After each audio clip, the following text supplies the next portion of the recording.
Saudi Arabia welcomes you. Mining has a long history here.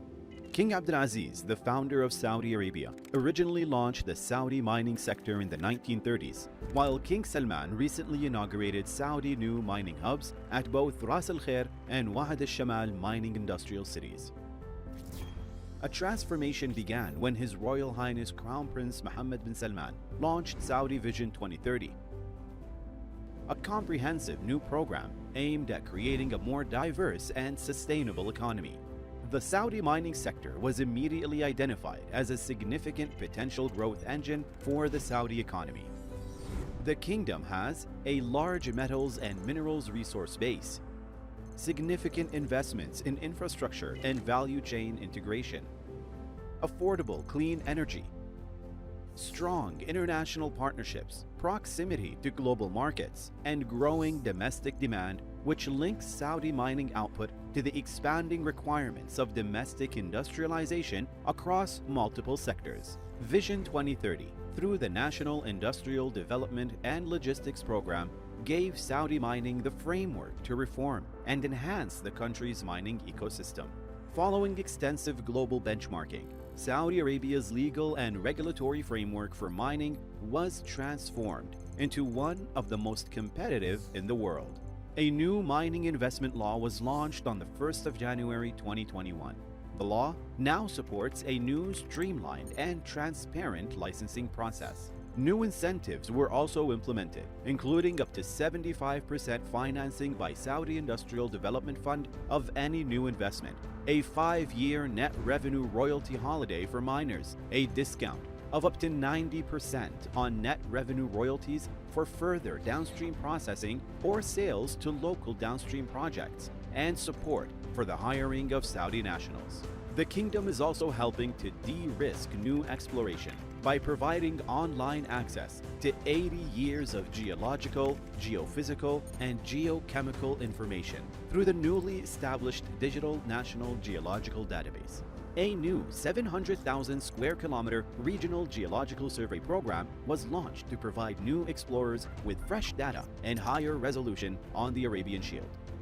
We've improved the ease of doing business by delivering increased transparency and data access, clearer regulations, digitization of licensing, and appealing financial incentives. Saudi Vision 2030 is already driving significant new investments across all sectors. New foreign investor licenses have reached new records, achieving double-digit percentage growth in foreign direct investment. In 2021, we awarded 550 mining licensees, including 353 building material queries, 31 reconnaissance licenses, 157 exploration licenses, and 9 exploitation licenses with expected investment capex of 40 billion Saudi riyals. The Saudi mining transformation is well underway. We recently commissioned a survey of investors, and nearly 80% told us they have invested or are considering investing in Saudi mining.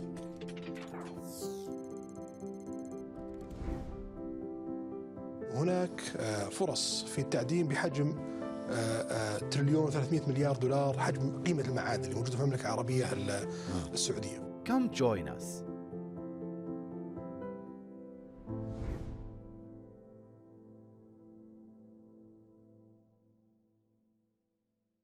Welcome to a special episode of our Minds and Money 5 at 5 show, which is sponsored this week by the Ministry of Investment, the Ministry of Industry and Mineral Resources, and the Saudi Industrial Development Fund of the Kingdom of Saudi Arabia. My name is Andrew Thake, and I'm from Minds and Money, and welcome to this week's show. Just as by way of a backdrop, we started the first 5 at 5, just 5 guests at 5 p.m. back in April 2020, originally intended as a stopgap, weekly 60-minute show, which would bring the industry together whilst we were dealing with the lockdown and COVID-19. 20 months later, we are now on episode 101. A few admin announcements before we start. To make the session as interactive as possible, please have your video switched on. To ask a question, there is a chat box function, which is at the bottom of the screen. You can post your question, and we will ask those questions to the panelists throughout the show. We can also unmute you, and you can get to ask your question live. For today's show, we have a very, very special show. As a number of you will know, is with the Kingdom of Saudi Arabia, we were their knowledge partner for their Future Minerals Forum, which ran from the 11th to 13th of January of this year, which was, certainly in my opinion, was a really incredible event that really brought together the industry to go and discuss the future direction of the mining industry. And for today's show, we're focusing on unlocking the potential of Khnaiguiyah, the largest exploration site in Saudi Arabia. To help me to go and discuss those issues, we have Abdulmalek Alobra, Business Development Manager of the Ministry of Investments, Abdulrahman Al-Balushi, General Manager, Mining Strategy Department of the Ministry of Industry and Mineral Resources, Fahad Alotaibi, Senior Credit Relationship Manager of the Saudi Industrial Development Fund, and Ahmed Alaqeel, Business Analyst Specialist for the Mining Strategy Department of the Ministry of Industry and Mineral Resources. I'd now like to welcome Abdulmalek Alobra, the Business Development Manager from the Ministry of Investment. Just to give you a bit of background, Mr. Alobra has a mechanical engineering background and has worked in the Ministry of Energy, Marden, and currently working in the Ministry of Investment as a Business Development Manager for the mining and metal sector. Abdulmalek Alobra is here to us today to talk about why Saudi. The floor is yours. Yes, thank you, Andrew, for your introduction. It's an absolute honor and pleasure to deliver a presentation that touches upon the investment environment in the kingdom and how our investment environment has been changed dramatically in the recent years. So, as said in the topic, Saudi Arabia is welcoming investments. If you can't go to the next slide, please. So, for today's presentation, we'll highlight our Vision 2030. And why businesses are choosing Saudi Arabia as an investment destination. Then we'll touch upon mining and metal value proposition. Then we'll wrap up the presentation that is for Ministry of Industry and Mineral, for Ministry of Investments, to give you a brief about the Ministry of Investment. So our Saudi Arabia Vision 2030 is our roadmap to achieve the future. It was launched in 2016. The Vision 2030 is Saudi Arabia's blueprint for the future, the very heart of Saudi Arabia's ambitious social, cultural, and economic transformation. Next slide, please. So the Vision 2030 is based on 3 pillars and has 6 specific targets. And these pillars are built around vibrant society, having a thriving economy, and an ambitious nation. For vibrant society, we aim to increase our private sector contribution to GDP to 65%, increase small medium enterprise contribution to GDP to 35%, and reach 77% unemployment target by 2030. A thriving economy, increase the foreign direct investment contribution to GDP to up to 5.7% to become the 15th largest world. The 15th largest economy in the world, increase the share of oil and gas sector up to 75%, an ambitious nation targeting $267 billion non-oil government revenue, $2 trillion public investment funds assets under management, to become the 10th in terms of global competitiveness index.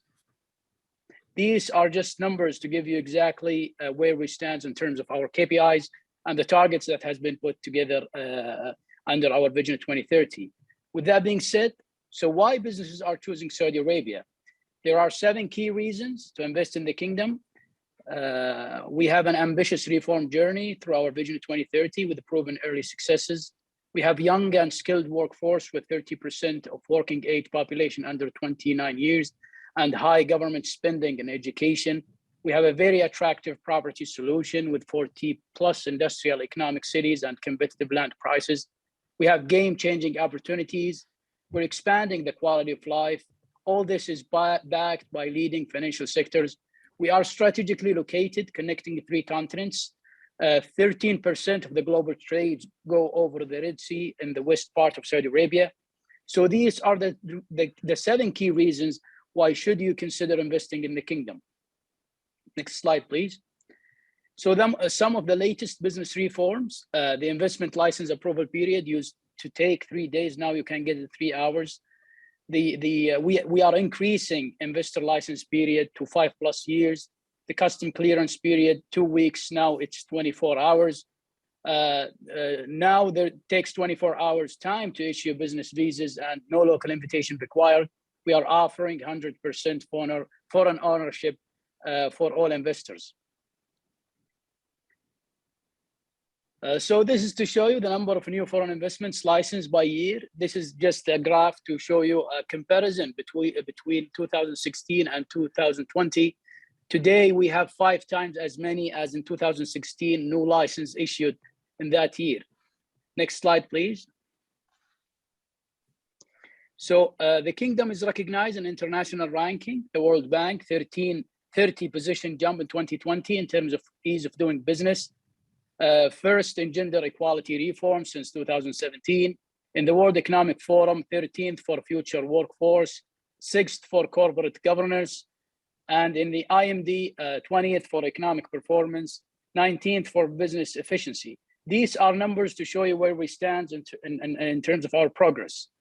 Next slide, please. We also have world-class investment projects. Saudi Arabia has mega and giga projects like NEOM in the north west part of Saudi Arabia.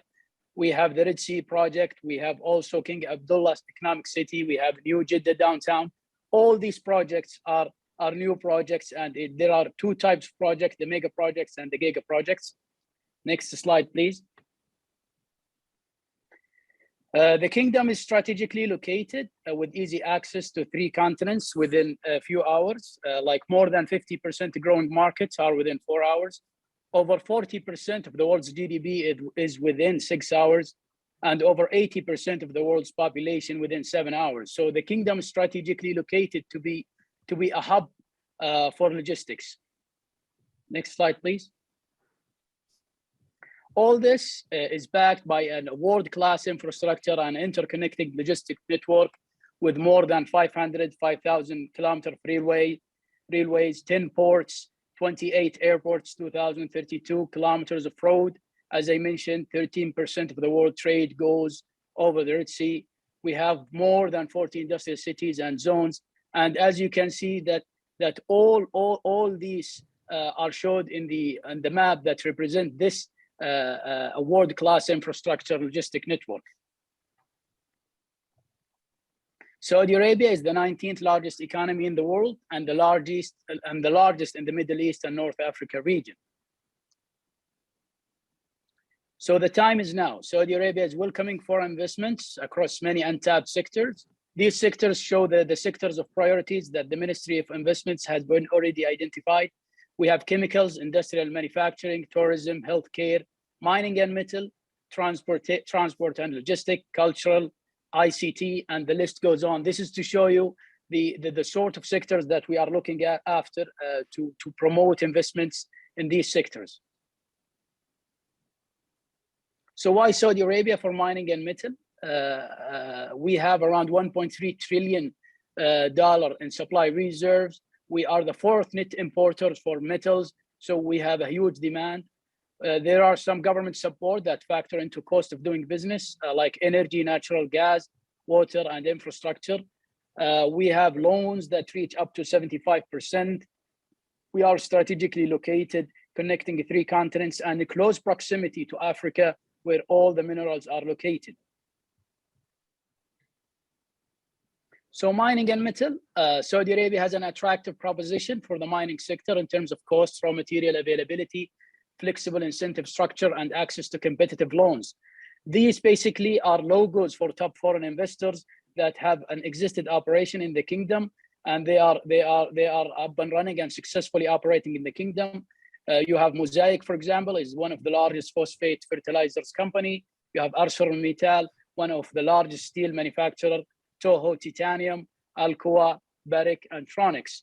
The key government stakeholders that enable the mining sector are Ministry of Energy, SIDF, Ministry of Industry and Mineral Resources, Modern, Royal Commission, and Ministry of Investment as well. Next slide, please. So with that being said, we'll give you a brief about the Ministry of Investments. The Ministry of Investments of Saudi Arabia is called MISA, formed in February 2020, has been working closely with investors and all key stakeholders with the objective to substantially enhance the investment ecosystem in the kingdom. The goal is to increase investments in Saudi Arabia to derive economic growth in line with our Vision 2030, with a focus on productive and competitive sectors and a stronger role for the private sector.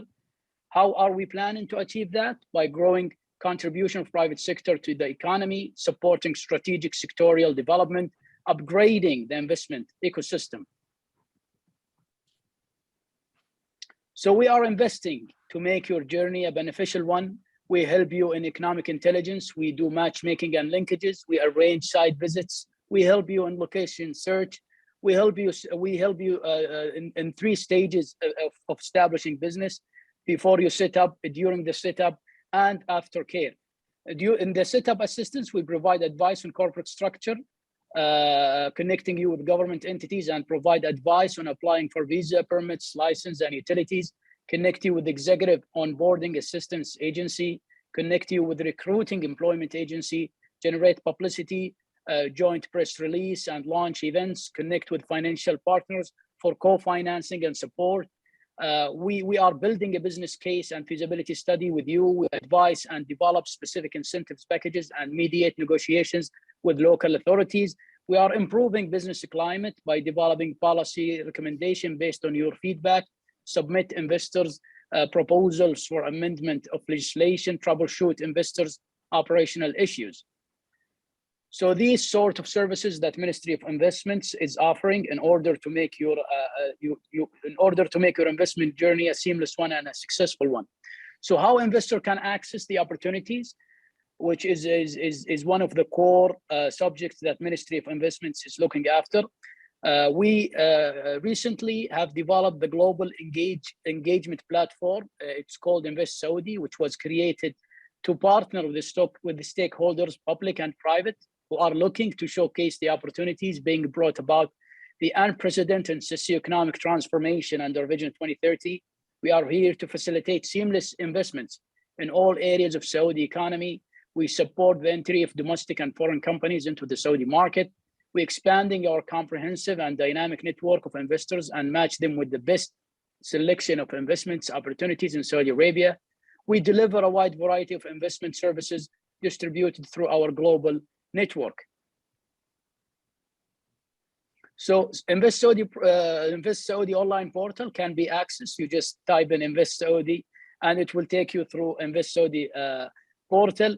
And we have developed an online portal to assist you in your journey, enable investors to dive into an ocean of untapped potential investment opportunities, facts and figures, investment services, connection with sector heads. So thank you, Andrew. I'll leave the floor for you. Thank you very much, and really, really fantastic opening presentation. As I said in my opening remarks, the Kingdom of Saudi Arabia ran the Future Minerals Forum back in January of this year, and I had the honor of traveling to Riyadh. And to me, a really key overwhelming takeaway was that Riyadh and the Kingdom is really open for business and really, really welcome to foreign mining companies and also foreign investments as well. I think that nicely leads into our next presentation, and presenters for the next piece is Abdulrahman Al-Balushi, who's General Manager of Mining Strategy and Department at the Ministry of Industry and Mineral Resources. Abdulrahman has led the mining strategy team with extensive experience in resource economics, strategy implementation, sustainability and ESG trends and policy evaluation. He holds 2 master's degrees in energy and mining resources economics from the Colorado School of Mines and Institute of French Petroleum. Abdulrahman will be joined by Ahmed, Alaqeel, Business Analyst Specialist for Mining Strategy Department, for the Ministry of Industry and Mineral Resources. Ahmed is a geologist who is working as a business analyst specialist in the mining strategy department. He has a vast experience in mining, including ore management, resources and reserves evaluation, exploration and geotechnical, as he was a senior geologist at the Marden Company. They will both be giving us an update on Khnaiguiyah. The floor is yours, gentlemen. Thank you very much, Andrew, and thank you, Abdulmalek, for this sweet introduction to investing in Saudi. And ladies and gentlemen, let me take you through the opportunity of the day. Khnaiguiyah, this is an exciting time to be in Saudi mining, with so many projects, so many opportunities, and so much potential, where all stakeholders are planning to work together. But for you to better understand our objectives and our drivers, I'll take you back to December 2017, when the Saudi government approved the Saudi mining strategy and the Saudi mining vision. And it basically had 3 pillars. So increasing the geological data, and if you move to the next slide, please, Elaine, enhancing our investor journey and developing our regulatory framework and our mining code. And the third is developing the value chains that are adjacent to our mineral resources and our raw material. And the kingdom dedicated more than $1 billion to make this strategy a reality. And we were super excited at the time when these pillars became a reality. And we thought that we came up with the most amazing recipe to transform a mining sector. And what that did to us was, when we went around promoting the sector to all the different conferences that you are all aware of, the Indabas, the PDACs, the IMARCs, and the MISA Money, and in London, we looked around and we saw that every country had the same recipe, the same 3 pillars. And we've realized quickly that coming up with these pillars and this strategy is the easy part, and executing and making these strategies is the tough part. That is the real challenge. And fast forward 4 years, we've launched the regional geosciences and the survey program that will cover the entire Arabian Shield, 700,000 square kilometers. We've created the mining services company to support our jurisdiction and our mining code. And we've also changed completely our mining code. What we think, quite honestly, I'm a little bit biased, but what we think is the best mining code in the world, because we've learned from every jurisdiction around us, and we are the latest entrant to the global mining. And we have the most competitive fiscal regime that takes performance-based measurements to another level.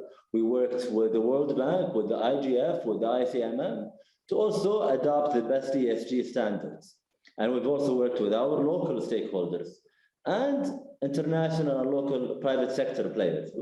We've got their opinion on our mining law and mining regulation to make sure that this is a mining code that takes every viewpoint into perspective. Since then, this mining code went into effect in January 2021, we have issued north than 800 licenses. We have about 700 exploration application that is pending, and this number is being reduced every month. And we've managed to reduce the turnaround time by 80%. So back in the day, it used to be more north of 700 days. Now it's 120 days for exploration and mining licenses. With that being said, with all these changes that we've been working on and trying to transform our sector, we would like to reiterate and make our commitment to this mining sector much firmer. And we've looked at our most developed site in the kingdom, and we made it larger. And we thought we will put it into a licensing round that is open and transparent to everyone. We want to jumpstart exploration spending in the kingdom. We want to accelerate the production from this site, and we want to make this raw material available for the industrialization of this nation. all of this licensing round process is anchored on two major things: transparency and open competition between different players, whether local or international, but also collaboration with you as private sector players to make sure that we adopt and we learn and we have the best process and the best binding documents to serve each party's interest. So without further ado, I'd like to introduce you to the key numbers that we have on Khnaiguiyah. This is more than 350 square kilometer exploration license. It already has 4 ore bodies that are identified with 24.8 million tons of resources at 4% zinc and 0.5% copper. It already has more than 100,000 meters drilled, and it's very close to our capital, Riyadh. And again, as my colleagues have mentioned, this is in a jurisdiction where it's most competitive in terms of a fiscal regime. So you get that 20% income tax, very low royalty, about 2%, 5 years tax holiday, 30% reduction on your royalty for every step that the raw material will stay inland. But it also, as my colleague Fahad will now mention, more about the CapEx financing that can be provided by the Saudi Industrial Development Fund of up to 75%. And this is in an area that is well advanced in terms of infrastructure, very close to a city, human capital, internet connectivity, and top-notch logistics. And to take you further, introduce you further to the Khnaiguiyah asset, I'd like to introduce my colleague Ahmed Alaqeel to take you through its geology. Thank you, Abdulrahman. Thank you, Andrew, and the rest of the team. Pleasure to be here and pleasure meeting you all. So we'll talk more about the geology of Khnaiguiyah and the technicality beyond the site. So as you can see here in the map, Khnaiguiyah is located within the Nubian-Arabian Shield. And this shield is one of the most promising shields in the world. It's one of the richest shields in the world, and it includes lots of success stories. If you look at the Nubian part, you'll see a Sukkari gold mine that produces around 500,000 ounces of gold yearly. You look at the Arabian Shield, where you can see, for example, a Duwayhi gold mine that produces around 200,000 ounces of gold yearly, and also in the southern part of the shield, you'll see La Madima, a copper mine in Ethiopia, and so on. So as a geologist, I'm always wondering, a shield with those type of deposit, it definitely would have another assets with the same size of those previous assets, not necessarily close to them, but absolutely with the entire shield.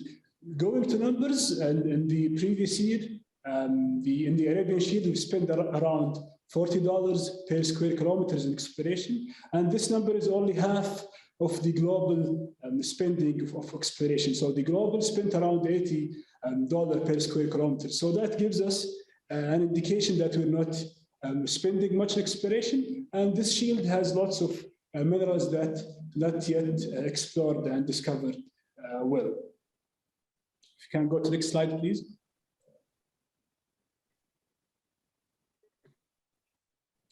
So in the Khnaiguiyahs, as you can see in the map on the left side, so the black box represent the 10 square kilometers that Abdulrahman mentioned at the beginning, where it has and includes all the 4 mineralized ore bodies, while the red square compile the all existing license, the 350 square kilometers. Khnaiguiyah is located exactly in Al-Amar sulfide belt, one of the most promising belt within the 35 belts that the KSA has, as well as surrounding the area. There was more than 50 potential occurrences discovered, including gold, silver, lead, manganese, zinc, and lead as well.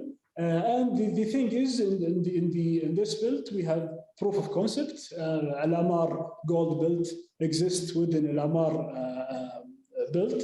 It produces around 30,000 gold ounces per year and around 10,000 tons of zinc. It's around 50 kilometers away from Khnaiguiyah zinc and copper project.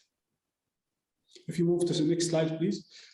And this slide shows the history and historical work that was conducted in the site, starting in the early 1960s, where BRGM discovered the area, and they've drilled around 32,000 meters and produced a pre-feasibility study. In the next stage, from 1997 up to 2003, the exploration activity carried over, and drilling was carried over with around 27,000 meters, and producing 2 geology resource report, with covering the entire belt with the geophysical mapping, including magnetic surveying. In the late 2015, a bankable feasibility study was produced, and more than 36,000 meters drilled on the site, and the JORC reserves report was produced as well, with showing that more than 26 million ton with 3.3% of zinc and around 0.24% of copper exist in Khnaiguiyah. To show the commitment of the ministry in this site, we've contracted with SRK consultant company to do validation and verification of the historical work. So they did the QAQC for all historical logs, and they will provide a full 3D geological model for previous data, as well as an independent technical report signed off by SRK. Next, please. So in this slide, we'll go deeper into the geology of Khnaiguiyah. So as you can see, the right side, Khnaiguiyah consists of ore mineralized zone. We call them ore bodies, where zone 3 is the largest ore body and zone 1 is the smallest ore body. The main mineralization consists of with tough rock and cut with different type of dikes, like sill dike, post-volcanic, and granodiorite as well. In the alteration, the main alteration is hydrothermal alteration, and within the shielding zone. So mostly Khnaiguiyah mineralization is fully controlled by structure, and mainly associated with the shielding zone, that's characterized by 2 many different types of alteration, like the epidoite, carbonate, silicification, and the potassic alteration as well. In the bottom, you can see 2 pictures of the core, specifically from zone 3, that shows the zinc mineralization, as well as those type of alteration that we mentioned earlier, where it is an indication of appearance of any base metal in any area. So, for example, in the left core, it shows an area with 37 meter drilled. The interval is saying at around 44% of zinc and 0.24% of copper. Next, please. So the verification and validation work that is conducted by SRK, as I mentioned in the beginning, they're doing a full review and validation of all historical work, including the cores and the logging, as well as we drilled around 1,400 meters in collaboration with Saudi Geological Surveying and SRK to validate the previous work. Most of the meters were twin holes, and as I mentioned, 3D geological model will be provided using LeapFrog software, as well as ITR signed off by SRK. Next, please. So this slide shows you the demonstration of the 3D geological model that will be taking all the historical work and showing the 25 million tons at 4.11% of zinc and 0.56% of copper. Next, please. From here, I'll hand it to Abdulrahman again to explain more about the licensing process and next steps. Thank you, Ahmed. And to take this site, to make it as transparent and open as possible, we learned from our private sector colleague, after going around, we realized that, gentlemen, make it simple as possible so people can digest this and start bidding on this project. So our process is quite simple. It has 3 phases: registration, qualification, and bidding. Our registration is straightforward. It's non-binding. It's basically just to keep you in our mailing list and our mailing loop so that we send you any updates regarding this opportunity. Our data room is already up and running. And again, and the purposes of simplicity, we added a button that says download all, where you can get all our available data room. Our qualification document, and the essence of collaborating with private sector players. We've shared that a week and a half ago with all companies that expressed their interest. We got lots of great feedback. We amended it, and now it is on our website with a deadline to submit on March 14. Once we evaluate all bidders that submitted their qualification, we will go ahead and launch our information memorandum, which will take you to our sealed bid process. And from there, in the second quarter, where you can evaluate this asset further, understand it more, and bid your commitment basically to this license, amount of exploitation, amount of exploration, more general information, your financial capacities and commitment to this asset.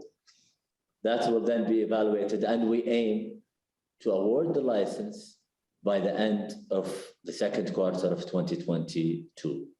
And this is our website. We urge you, please register. Let us keep you in our mailing list, and let's continue working together throughout this process. Thank you very much. Thank you very much for that. I think that's really very clearly made the business case for Khnaiguiyah. And what I really liked about that is how clear the mining licensing process is. Very, very clear, very easy to understand, and very easy to go and follow. So that kind of like nicely leads us on to our last presentation, after which we'll go and take Q&A from the floor. Our last presentation is about the financial incentives.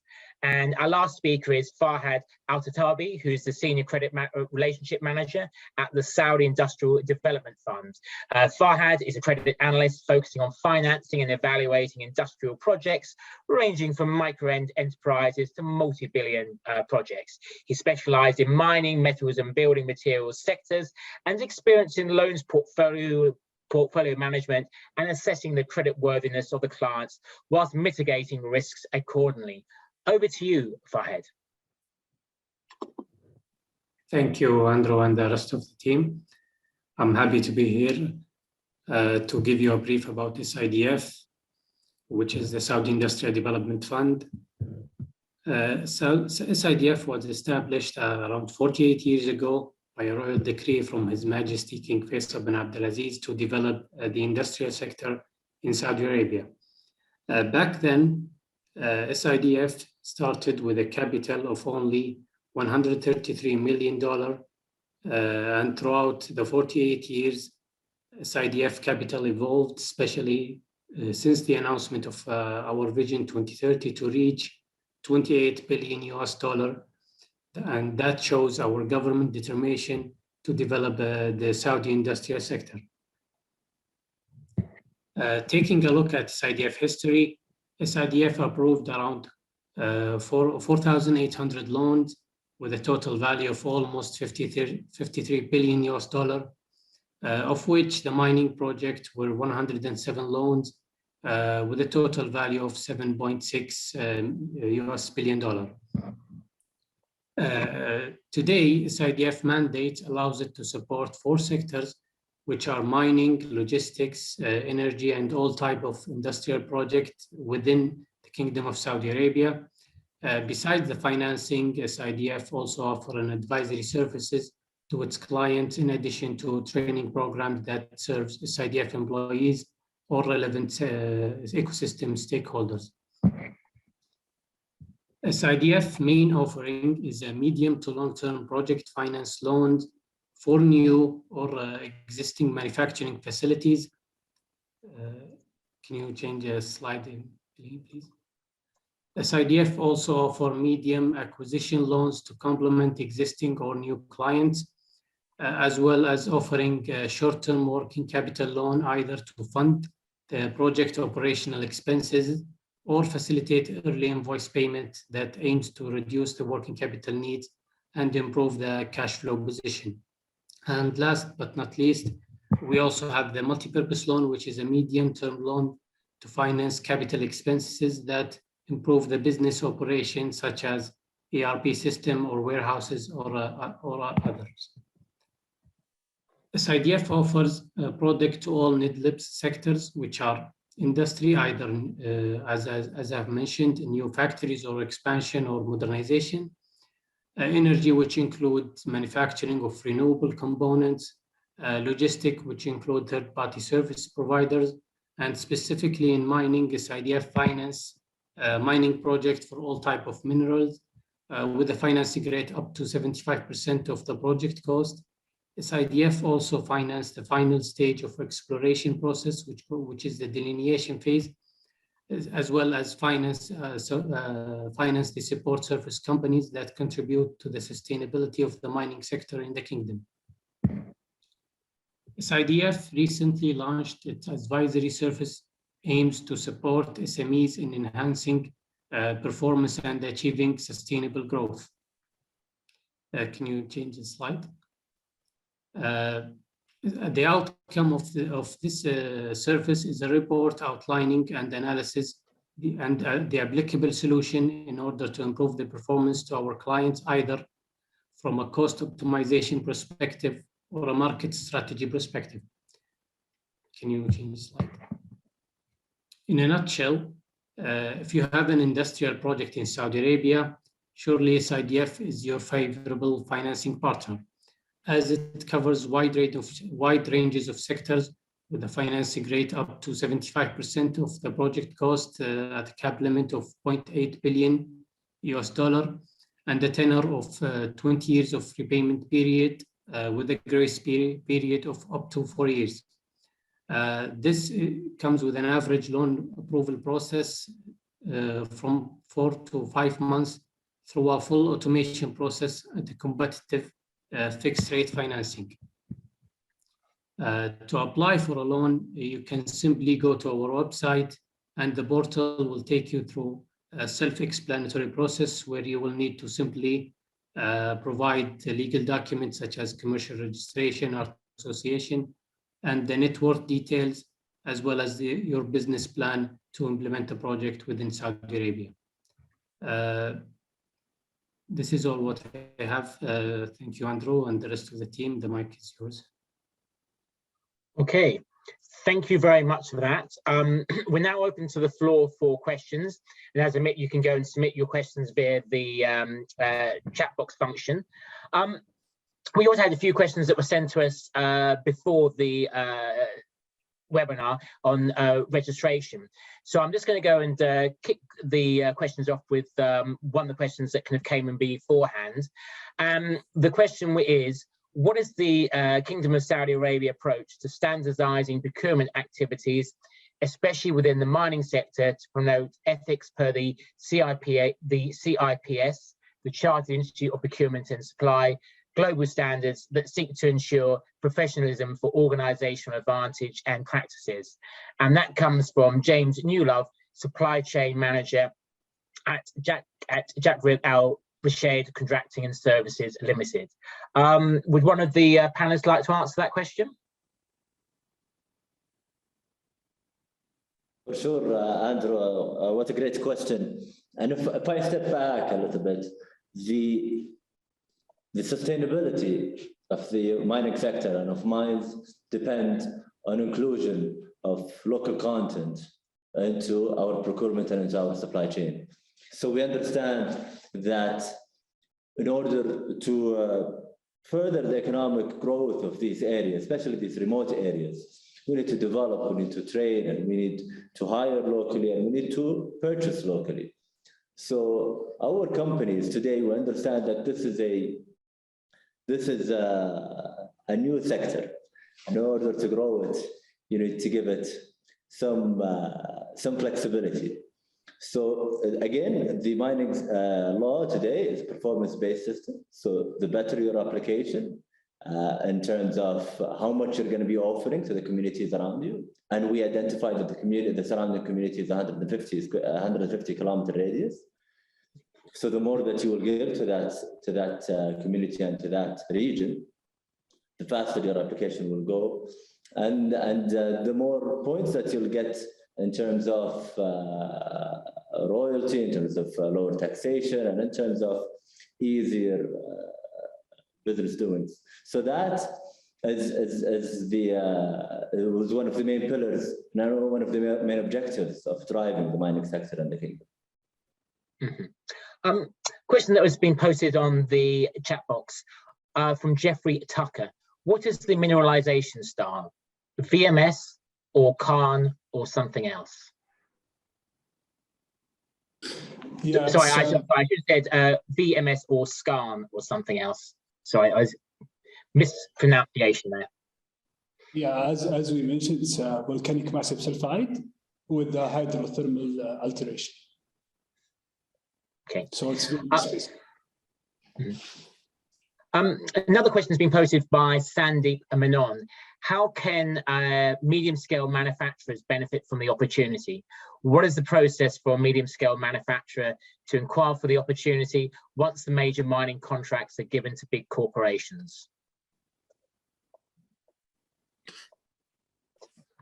Again, I believe, Andrew, this is where we would like to keep our data very public and be very transparent about the activities that are happening today in the mining sector. Mm-hmm. The entire record of our mining licensing is public. It's on our website. So every license holder is there, and you can reach out to them and market your material, market your services, market your support that you could give them. Of course, every step of the way, we'll announce who is that bidder, and that connection between private sector players is something that we can support via MISA, via SIDF is supporting that financing to set up these companies. So we're here to create that ecosystem that really nurtures when you have services, top-notch service providers, and great operators. Mm-hmm. You just talked about ecosystem there. I'd just be kind of quite keen to learn a little bit more about how you're looking to develop the ecosystem of your financial market, in particular as to what are your plans to further develop the equities market there? It has been one of our aims, Andrew, and it was a part of the original strategy to start financing and funding via an equity market here in the kingdom. Whether it's the right time or not, whether are we mature enough to set up that sector. We are in a growth period, so everything in an equity market should deserve where you are at certain demand, where you create those regulations surrounding, especially a natural resource equity market. Today, we have great coverage in terms of financing from the SIDF, from other banks. But for equity, we'll also try to support in terms of other exploration equity financing that can be done and supported by the government. And these plans are into consideration, and we're working on executing them. Yet, I think public equity market will be a second stage where the kingdom will be focused on. Mm-hmm. And a follow-up question to that, I mean, again, in terms of developing the whole ecosystem there in the kingdom, I think in one of the very earliest slides, you talked about what a young workforce that you have. Can you talk to us a little bit about some initiatives and steps that you're doing to go and train them so that the workforce then have relevant skills that are directly relatable to the mining industry? Absolutely. I think building on your youth and your human capital is a key investment that we're absolutely working on. And we have, if you look around us, all the speakers, we're all young youth being developed and learning and trying to achieve learning while doing. And this is the main objective. We try to increase the amount of Saudi nationals working with top international players, local players, to be developed supported and trained in order to lead and have this sector much more sustainable. But also in terms of our academic programs. Today, you get we have two universities that teach mining and mining functions and specialities. And we're working to increase that number and have much higher quality projects and education and individuals here in the kingdom. Another question that's been sent in is by Tariq Rajab, a planning engineer with PDO. And his question is, what are the water availability options for the mining region? And what is the duration from the end of the bidding period window to the granting of the mining license? So that's a great project, something that we could brag in. Initially, the water, of course, is an issue in the Middle East. And where this location is, the Khnaiguiyah licenses, it is very near developed infrastructure, very near habitable cities and towns. So it is very close to a lot of our desalination units and a lot of our desalinated water network, our treated water network. So it can benefit a lot in that perspective. When it comes to the timeline that we have, we are working diligently, and we are in the market today for this license. We've announced it in January. Today we're in the market. March will be done with the qualification. We're going in the second quarter with our sealed bid, and by the second quarter, we'll have that license. We'll have a successful bidder, and we'll start awarding that license and writing that final contract. Thank you very much for that. Another question that's coming from the audience. What is the mining plan? The section implies open cuts followed by underground. What is the cut-off grade for each? Well, you see, this is an exploration license. It's not exploitation license. So as we mentioned and displayed the map in the beginning, the area that we have lots of work was only 10 square kilometers, but the total entire area is 353 square kilometers. We have in our data room lots of studies, including geotechnical studies, RQD studies, also point load studies for different type of cores. So as I believe around 200 meters of cores will had the point load test with their results. So we're leaving this for the investors' interpretation to choose whether it will be an underground mine or an open pit mine. But all the previous studies shows that it's an open pit mine with 4 separated ore bodies. The thing that we can mention, almost the deepest hole in the site drilled with 600 meters, and it wasn't stopped at a barren zone, stopped at a mineralized area with almost 2% of zinc. So we think that the mineralization is extended beyond that, might be an underground or open pit. It depends on the more drilling and more exploration activity that shall be conducted by the new license holder. And if I may add, Andrew and team, I think at the end of the day, we're public sector players. We're here to provide the data. SIDF is here to provide the financing. MISA, our Ministry of Investment, is here to facilitate your entry to the market.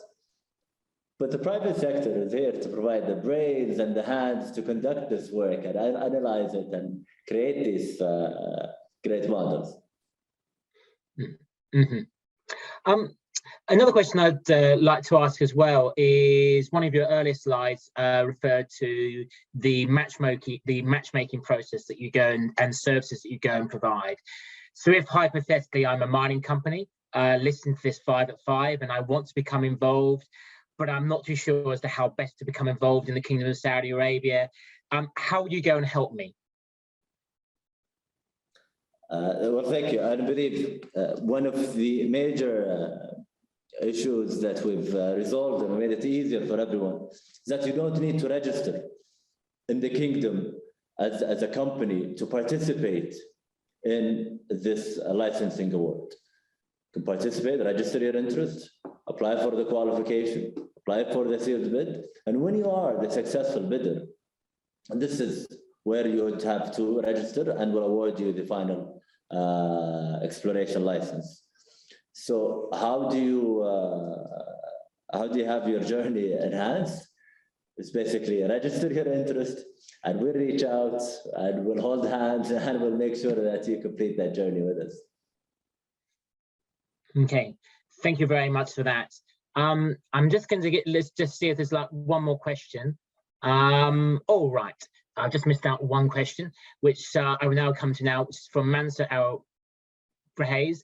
Thank you for an informative presentation. Indeed, Khnaiguiyah is an amazing opportunity.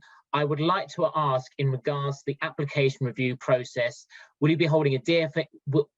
Will you be holding a DFS study to be considered in advance? Sorry, I'm going to go back and read that again.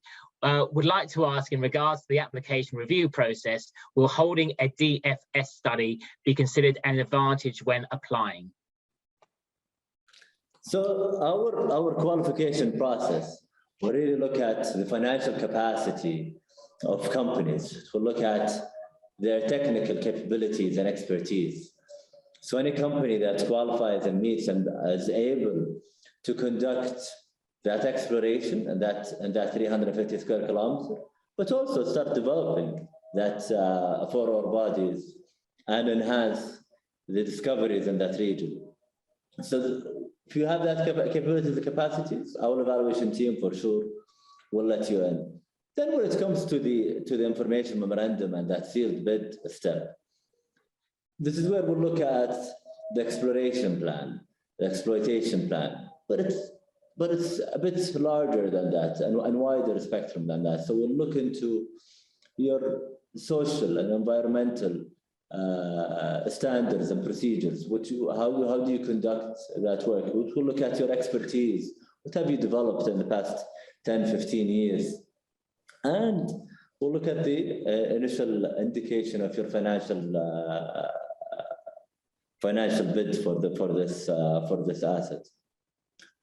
Once we look and we evaluate all of these criteria, a wide range of criteria, we will use the open electronic English auction as a tiebreaker. If we get multiple companies that have a very close sealed bid evaluation, that will take you to the open electronic auction, which will transparently showcase who is the final winner of this amazing opportunity.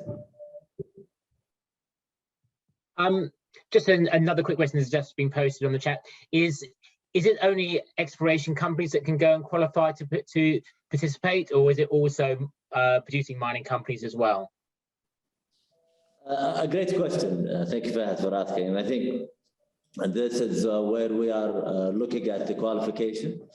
We've shared it. This is public. If you can meet that qualification agenda, if you can submit, we'll definitely look at it, and any qualified bidder will receive a draft also version of our information memorandum, so we could plan ahead of time and make sure that they can successfully bid and win in this licensing round.